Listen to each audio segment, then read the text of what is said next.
Okay, I'm back.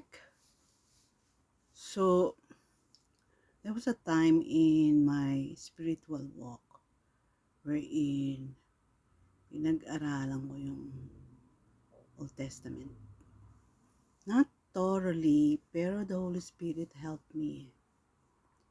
Unang malaking tanong sa akin is, bakit yung mga Israelites na nilabas ni Moses sa Egypt, yung batch na yun yung generation na yun, ay kinurse ni God at dalawa lang ang considered na saved.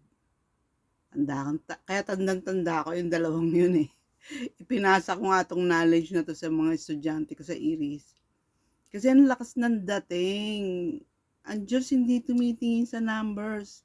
Alam niyo ba, sabi ng mga mga experts sa Bible, na around 3.5 million daw yung population na yon, yung batch na yon from Egypt to 2.8 million kasama babae at bata.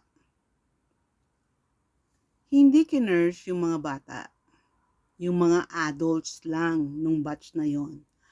At yung dalawa na yon, kahit basahin mo, Google mo, si Caleb at si Joshua lang ang nasave. Si Joshua nga yung pumalit kay Moses eh. Kaya hindi ko siya makalimutan.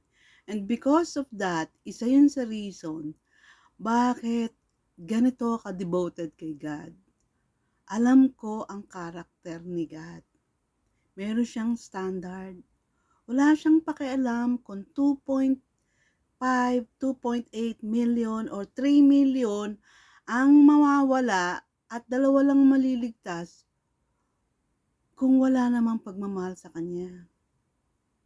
Kaya huwag ka masyadong kampante na just because Christ gave His life on the cross, save ka na. Hindi. Kinakailangan i-claim mo yun. Kinakailangan tanggapin mo yun. Kinakailangan i-renounce mo tong worldly life na to. Okay? Yes, hindi sinasabi ng Diyos huwag ka magpayaman. Hindi sinasabi ng Diyos na huwag ka mag-enjoy.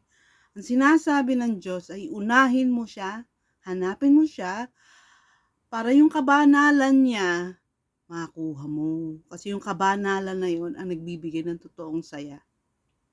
Kala kasi ng iba pag naging banal ka na, wala na, boring na.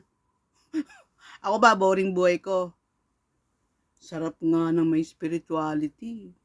Kasi meron kang freedom, yung conscience mo, kalmanteng-kalmante. Tsaka lagi kang kinakausap ni Holy Spirit sa loob. Never mong mararamdamang mag-isa ka. Never. At pagkasarap-sarap ng pagmamahal ni Father God. Ayaw mo yun? Kaya nga yung act of holiness, hindi yun galing sa mind, galing yun sa heart. Kahit asawa mo pinag-iisipan ba ng asawa mo kung talagang totoong mahal ka niya, kung dapat kang pagsilbihan ng almusal? Hindi, ang alam nun, responsibilidad niya at kasayahan niya, ang mahalin ka and her services is to show you your value. Ganun ang totoong spirituality. Magaang, masarap, maligaya. Kaya ano inaantay mo? The big one. Bye guys.